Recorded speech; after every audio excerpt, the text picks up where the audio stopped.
सभी को मेरा नमस्कार। एक बार फिर से आपका स्वागत है अपने YouTube चैनल ऑनलाइन क्लासेस गुरु में। विद्यार्थियों, हम आपके लिए लेके आए कक्षा 7 सामाजिक विज्ञान का जो अध्याय आपके जो चैप्टर है जो अध्याय का 11 यहाँ पर देख सकते हैं। चैप्टर 11 वस्तु विनिमय से मुद्रा तक, यानी जो पाठ का नाम है वस्तु विनिमय से मुद्रा तक। तो यहाँ पर इनके जो सभी अभ्यास प्रश्न दे रखे, सभी अभ्यास प्रश्नों के उत्तर इस वीडियो के माध्यम से हम आपको प्रोवाइड करवाने जा रहे हैं। तो ध्यान से देखिएगा कौन कौन से प्रश्न हैं, किस प्रकार से करने, सारी जानकारी बिल्कुल सरल तरीके से इस चैनल के माध्यम से आपको समझाया जाएगा। तो यहाँ पर देख सकते हैं जो पहला प्रश्न है, वस्तु विनिमय प्रणाली कैसे कार्य करती है, इस प्रणाली में किस प्रकार की वस्तु का प्रयोग विनिमय हेतु किया जाता है। तो इसका उत्तर करेंगे, वस्तु विनिमय प्रणाली में बिना पैसों का उपयोग सीधे वस्तुओं या सेवाओं का आदान प्रदान शामिल होता है। जैसे एक किसान एक कुम्हार से बर्तन के बदले में एक बोरी चावल का व्यापार कर सकता था। वस्तु विनिमय क्या होता है? वस्तु के बदले विद्यार्थियों वस्तु देना, यानी इसमें पैसे का लेन देन नहीं होता था, वस्तु के बदले वस्तु। फिर नेक्स्ट यहाँ पर देख सकते हैं, एक बुनकर एक लोहार से औजारों के बदले में कपड़ा बदल सकता था। विनिमय के लिए उपयोग की जाने वाली वस्तुओं में शामिल है। नेक्स्ट 3 नंबर करेंगे, प्राकृतिक वस्तुएं, कोड़ी के खोल, नमक, चाय, तंबाकू आदि।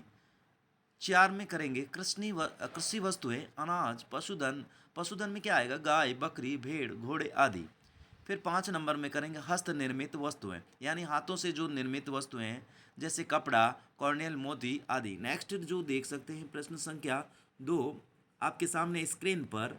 प्रश्न 2 है, वस्तु विनिमय प्रणाली की क्या सीमाएं थी? तो इसका उत्तर करेंगे, वस्तु विनिमय प्रणाली की 4 प्रमुख सीमाएं थी। कितनी थी? 4। तो पहला लिखेंगे, आवश्यकताओं का दोहरा संयोग, दोनों पक्षों के पास ठीक वही वस्तु होनी चाहिए जो दूसरे को चाहिए, यानी इनकी सीमाएं हैं। जैसे गेहूं वाले किसान को ऐसे व्यक्ति को ढूंढना होगा जो गेहूं चाहता हो और उनके पास वह जूते ही हो जिनकी उसे आवश्यकता हो। फिर नेक्स्ट है 2 नंबर में लिखेंगे, सामान्य माप का अभाव, यानी इसमें कोई सामान्य माप नहीं था, उसका अभाव था। मूल्यों की तुलना करने के लिए कोई मानक नहीं था, जैसे कितने गेहूं एक गाय के बराबर है, क्या है, ऐसे। ठीक है।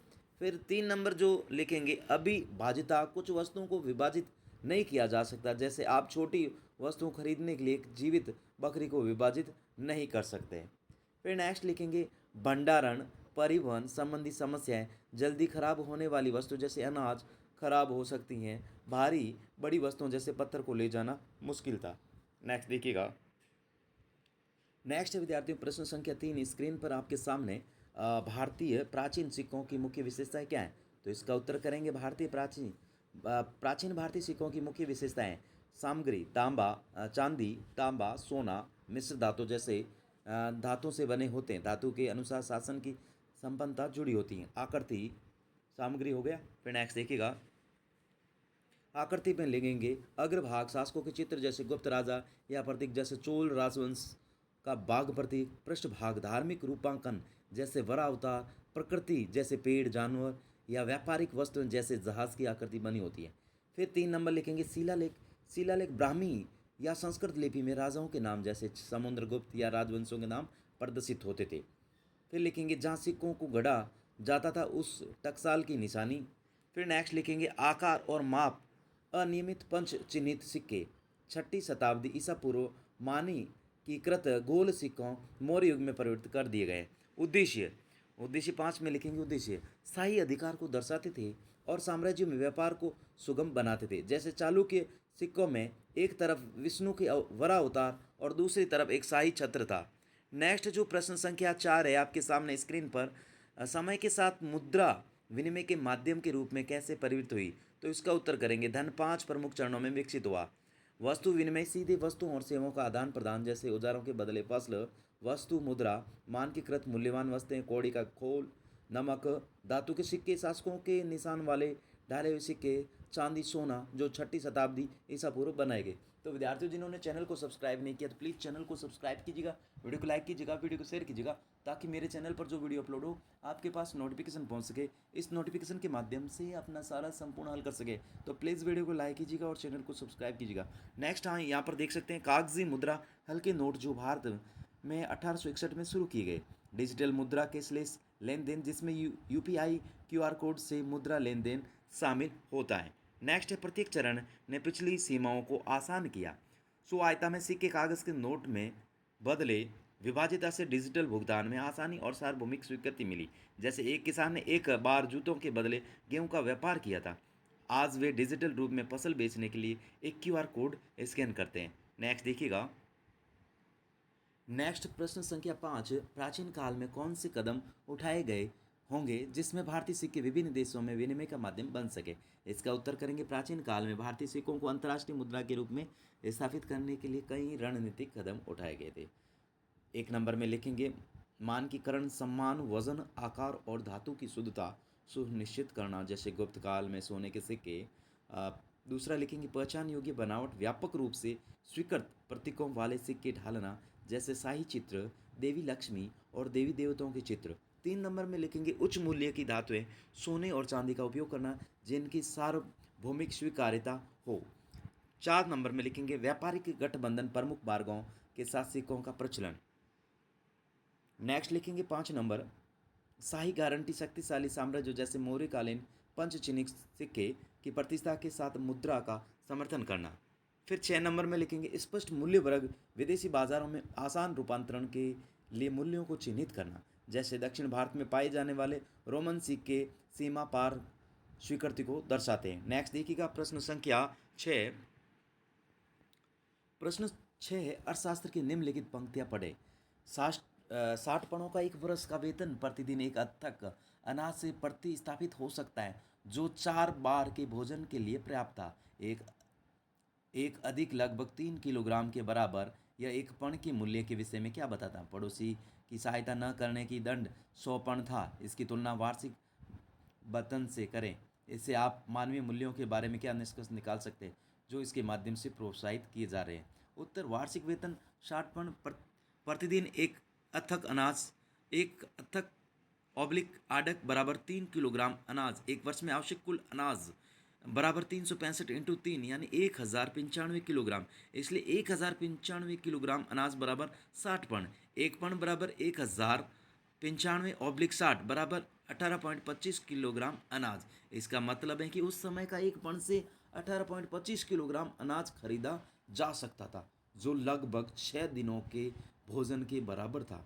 एक पड़ोसी की मदद न करने पर 100 पणों का जुर्माना था, जो लगभग 18 महीने के वेतन के बराबर है, जो दर्शाता कि उस समय नियम काफ़ी सख्त थे। शासक दयालु थे और चाहते थे कि उनकी नागरिक संकट के समय एक दूसरे की मदद करे। कानून ने सामूहिक कल्याण को प्राथमिकता दी, जो प्राचीन भारत के धर्म, कर्तव्य और आपसी सहयोग पर जोर दर्शाता है। इस प्रकार समाज की ज़रूरतें व्यक्तिगत की अपेक्षा ज़्यादा महत्वपूर्ण है।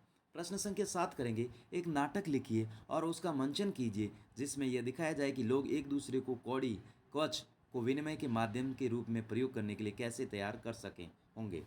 तो इसका उत्तर करेंगे नाटक का शीर्षक विनिमय की आरंभिक अवस्था, पात्र राजा विक्रम, ग्राम प्रधान, किसान महान, कुमार रामू, सोनार गंगा, गांव वाले। दृश्य एक गांव के लोग आपस में वस्तुएं बदल रहे हैं।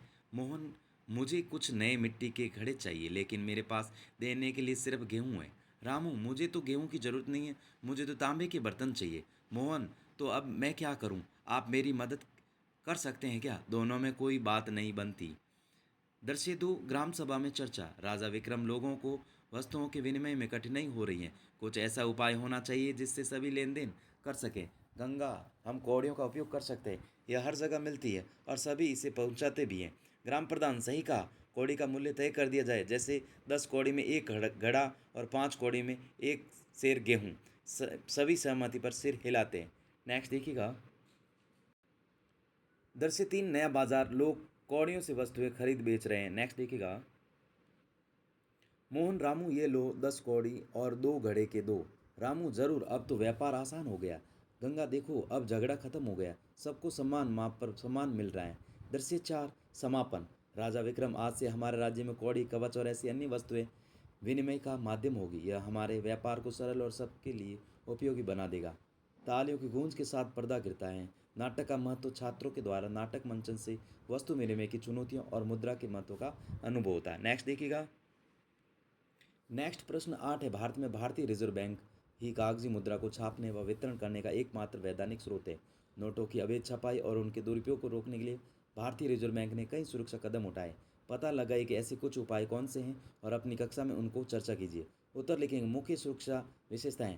वाटरमार्क एक पारदर्शी छवि है जिसे रोशनी में देखने में दिखाई देती है। सुरक्षा धागा आरबीआई और नोट के मूल्य को थोड़ा तिरछा कर पर रंग बदल जाता है तथा चांदी की पिटी दिखाई देती है। अस्पष्ट छवि छिपा हुआ संख्यात्मक मान जो एक कोण से देखने पर दिखाई देता है।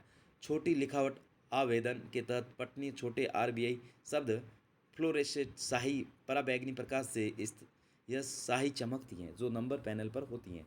सी थ्रू रजिस्टर इस फीचर के माध्यम से जब नोट को लाइट के सामने लाया जाता है तो 500 या 2000 की वैल्यू चमकने लगते हैं। इटेलियो छपाई स्पष्ट पहचान के लिए भी उभरी हुई शाही होती है।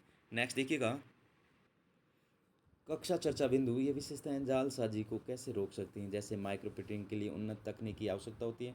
पुराने बनाम नए नोटों की तुलना करें। जैसे 2016 की नोटबंदी से पहले बाद के नोटों की तुलना। सुरक्षा क्यों विकसित होती है। जैसे विमुद्रीकरण के बाद 2000 का नोट जारी किया गया था। नेक्स्ट देखिएगा, नेक्स्ट प्रश्न संख्या 9। अपने परिवार को सदस्यों और स्थानीय दुकानदारों का साक्षात्कार लीजिए और उनसे पूछिए कि वे भुगतान करने या प्राप्त करने में नकद या यूपीआई में किसको वरीयता देंगे और क्यों। तो उत्तर देंगे छात्र स्वयं के परिवार के कुछ सदस्यों और दुकानदारों को साक्षात करेंगे। संभावित उत्तर निम्न हो सकते हैं। वृद्ध लोग 60 प्लस आयु यानी 60 से ऊपर नगद भुगतान पसंद करेंगे क्योंकि नगद भुगतान के परिपक्व स्मार्टफोन का सीमित ज्ञान नगद लेन देन में सहज महसूस करना। 2 में लिखेंगे नवयुग व शहरी उपभोक्ता यूपीआई फ़ोन पे गूगल पे एटीएम पसंद करेंगे क्योंकि तत्काल स्थानांतरण खुले पैसों की समस्या नहीं लेन देन का डिजिटल रिकॉर्ड दर्ज होना। दुकानदार मिश्रित प्रतिक्रिया यूपीआई पसंद किया जाता है क्योंकि नकली नकदी से बचा जाता है। छोटी खरीदारी के लिए अभी भी नकद का उपयोग किया जाता है। ग्रामीण क्षेत्रों में नेटवर्क समस्या के कारण नकद भुगतान के लिए प्राथमिकता दी जाती है। कुछ बैंक भुगतान पर कुछ प्रतिशत शुल्क लेते हैं। तो इस प्रकार से इस वीडियो के माध्यम से हमने आपको सभी प्रश्नों के उत्तर बता दिए गए। Thanks for watching. वीडियो देखने के लिए धन्यवाद।